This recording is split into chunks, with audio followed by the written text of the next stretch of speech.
I've never understood why people so vehemently defend the company that consistently lowers the standards for their game and even acts aggressive for anyone that tries to ask for better quality so then everyone can play games that are more well thought out and have more passion in them. It's weird that you turn against each other instead of turning against the real problem, and it's the billion-dollar company not putting effort that they should be. So I've bought a Switch 2 this year, and admittedly it's been one of my favorite purchases. For the price you pay, it's a good value console. However, one of my main concerns was always whether it was going to be a good investment. I use the word investment to imply that I'm buying into an ecosystem that the Switch 2 plays a major part in, such as the games you can run on the console itself. One problem though, and it's a big one, I haven't felt the slightest urge to play any of Nintendo's first-party offerings, and it's a big appealing point for the console as well. I've been relying mainly on third-party titles, and I've been having a blast playing them. The system runs them pretty well. From what I've seen online in several communities, Donkey Kong Bonanza seems to be the shining star out of most of the lackluster and mediocre releases this year, looking mostly at Pokemon ZA for this. After having spent some time with the game, as well as engaging with content that showcased playthroughs in different parts of the game that were on offer, it's fair to say, for me at least, that nothing I've seen or experienced has blown me away at all with the game. If I were completely honest, I would completely see myself getting bored with how repetitive everything seems. Sure, it's innovation, it's different in a way, but I don't really care for Donkey Kong as it's one of the more niche franchises, so I'm not really sold on it prior to its release. And it being part of the Nintendo catalog doesn't really have much pull for me.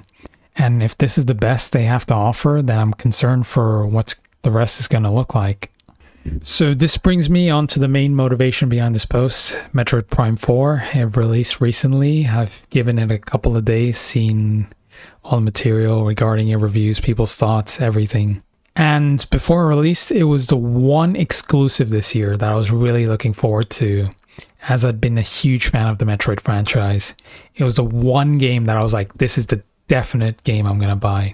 However, it's fair to say there were some reservations I had about the game after witnessing some of the marketing material, mainly the existence of other accompanying NPC characters and the seemingly open empty world, which is something I have a huge gripe against.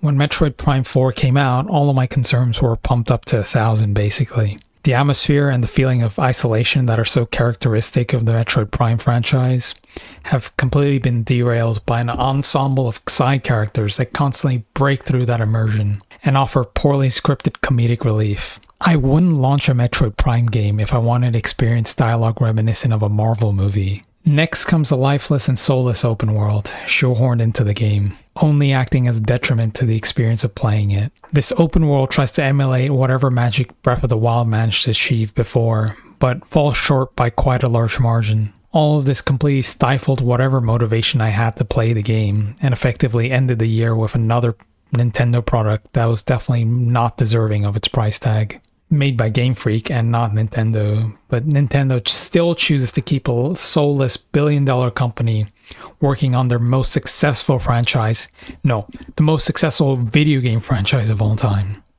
And somehow, instead of upgrading their games year after year, they seem to be complacent with downgrading them after each installment, and people are still buying it. This time being confined in a city with painted windows, for God's sake, seriously? And a $30 DLC that still has you trapped in the same city but flipped. It's a good joke. So this kind of ends my rant for today. I've just been hit by disappointment after disappointment this year. I'm sure there are people out there that enjoy these games, and I'm happy they do. But for others, I feel that settling for mediocrity is punishing ourselves in the future, because developers will keep lowering the standard for what's deemed acceptable.